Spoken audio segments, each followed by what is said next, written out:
myself Alan Mina, government PG college Dausa. आज BSc part third में quantum mechanics के अंतर्गत आज का जो टॉपिक है photo electric effect. Photo electric effect वैज्ञानिक हर्ट्ज ने 1887 में विद्युत चुम्बकीय तरंगों से अपने प्रयोग में पाया कि जब विद्युत तरंग उत्सर्जक की किसी नॉब पर पराबैंगनी प्रकाश आपतित किया जाता है तो घुंडियों के मध्य विद्युत विसर्जन अधिक सुगमता से होता है, लेकिन उसने इस प्रयोग को आगे नहीं बढ़ाया।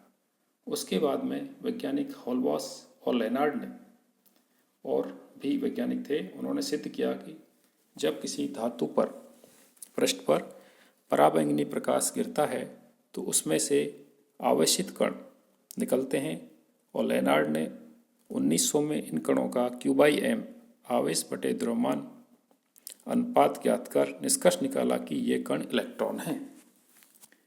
फोटो इलेक्ट्रिक इफेक्ट, प्रकाश विद्युत प्रभाव। जब किसी धातु पृष्ठ पर एक विशिष्ट आवृत्ति से अधिक आवृत्ति का प्रकाश डाला जाता है तब धातु पृष्ठ से इलेक्ट्रॉन उत्सर्जित होते हैं। इस घटना को प्रकाश विद्युत प्रभाव कहते हैं। इस प्रकाश उत्सर्जित इलेक्ट्रॉनों को फोटो इलेक्ट्रॉन और इन इलेक्ट्रॉनों के कारण प्रवाहित विद्युत धारा को प्रकाश विद्युत धारा कहते हैं। जिस धातु से प्रकाश विद्युत प्रभाव द्वारा इलेक्ट्रॉन उत्सर्जित होते हैं, प्रकाश विद्युत प्रभाव के प्रयोग में उसे फोटो इलेक्ट्रॉन उत्सर्जक कहते हैं। अब है प्रकाश विद्युत प्रभाव का प्रयोग। इसमें हम डायग्राम बनाते हैं, चित्रानुसार डायग्राम देख लीजिए। तो प्रकाश विद्युत प्रभाव के प्रयोग के अध्ययन के लिए ये जो डायग्राम बनाया गया है, इसमें एक निर्वातित क्वार्ट्ज या ग्लास ट्यूब ली जाती है, जिससे धातु की दो प्लेटें P1 और P2 ली जाती हैं। इन प्लेटों को, एक को इलेक्ट्रोड और एक को एनोड कहते हैं। इनमें एक प्लेट P1 फोटो इलेक्ट्रॉन उत्सर्जक, दूसरी प्लेट P2 फोटो इलेक्ट्रॉनों के संग्राहक का कार्य करती है। एक सुग्राही, माइक्रोमीटर और एक कुंजी और एक वोल्टमीटर, एक विभव वितरक की सहायता से इनका संयोजन किया जाता है। फोटो उत्सर्जक प्लेट P1 पर ज्ञात तीव्रता और आवृत्ति का प्रकाश आपतित किया जाता है। प्रकाश विद्युत प्रभाव के कारण एक विशिष्ट आवृत्ति से अधिक आवृत्ति के प्रकाश के लिए प्लेट P1 से फोटो इलेक्ट्रॉनों का उत्सर्जन होने लगता है। ये फोटो इलेक्ट्रॉन संग्राहक प्लेट P2 पर पहुंचकर परिपथ में प्रकाश विद्युत धारा का प्रवाह करते हैं, जिसका मान माइक्रोमीटर से ज्ञात किया जा सकता है। P1 और P2 के मध्य लगाए गए विभवांतर को वोल्टमीटर V से पढ़ा जाता है, और कुंजिकी की सहायता से P1 और P2 के मध्य लगाए गए विभवांतर की दिशा उल्टी जा सकती है। इस प्रयोग में प्रकाश की तीव्रता या प्रकाश की आवृत्ति या फोटो इलेक्ट्रॉन उत्सर्जक के सापेक्ष संग्राहक प्लेट P2 के विभव में परिवर्तन कर उत्पन्न प्रकाश विद्युत धारा के मान का मापन किया जाता है। किसी नियत आवृत्ति के प्रकाश के दो भिन्न तीव्रताओं के मान के लिए प्रकाश विद्युत धारा I और फोटो इलेक्ट्रॉन उत्सर्जक प्लेट P1 और संग्राहक प्लेट P2 के मध्य वोल्टता V चित्र के अनुसार प्राप्त होते हैं। जब संग्राहक प्लेट P2 को धनात्मक विभव पर रखा जाता है तब प्रकाश विद्युत धारा प्रारंभ में थोड़ी बढ़ती है और फिर संतृप्त हो जाती है, सैचुरेटेड हो जाती है।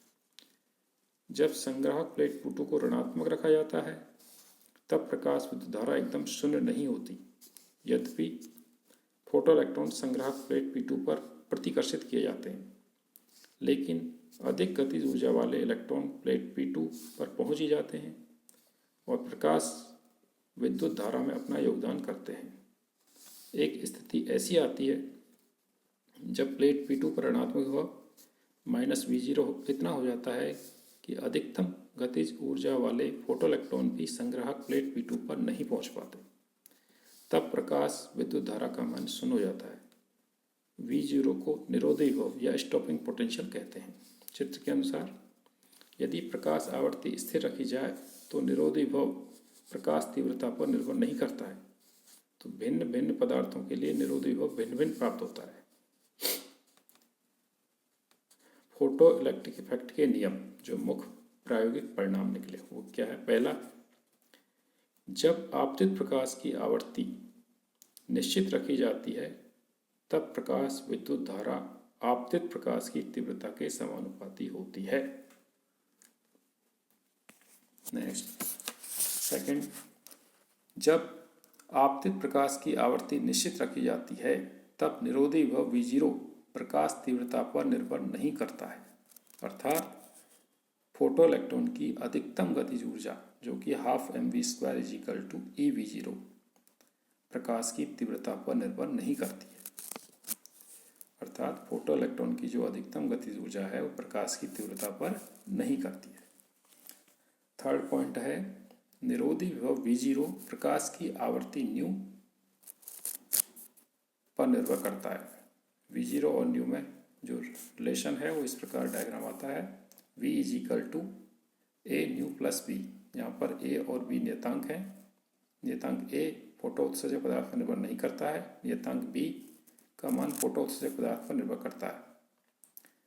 एक निश्चित आवृत्ति ν0 से कम आवृत्ति के प्रकाश के लिए फोटो इलेक्ट्रॉन का उत्सर्जन नहीं होता।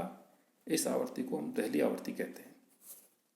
भिन्न भिन्न पदार्थों के लिए दहली आवृत्ति भिन्न भिन्न होती है क्योंकि फोटो इलेक्ट्रॉनों की अधिकतम गतिज ऊर्जा ½mv² = eV0 होती है। अतः हम कह सकते हैं कि प्रकाश विद्युत प्रवाह में उत्सर्जित फोटो इलेक्ट्रॉन की अधिकतम गतिज ऊर्जा प्रकाश की आवृत्ति पर निर्भर करती है।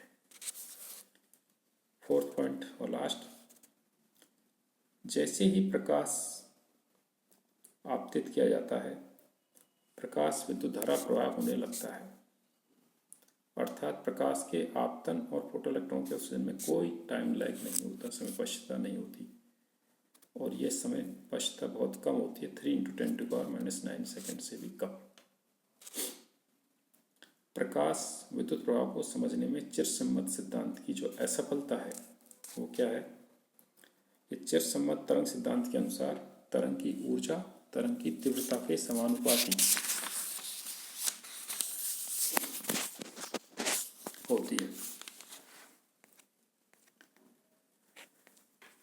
तरंग की ऊर्जा तरंग की तीव्रता के समानुपाती होती है। आज बस इतना ही बहुत है।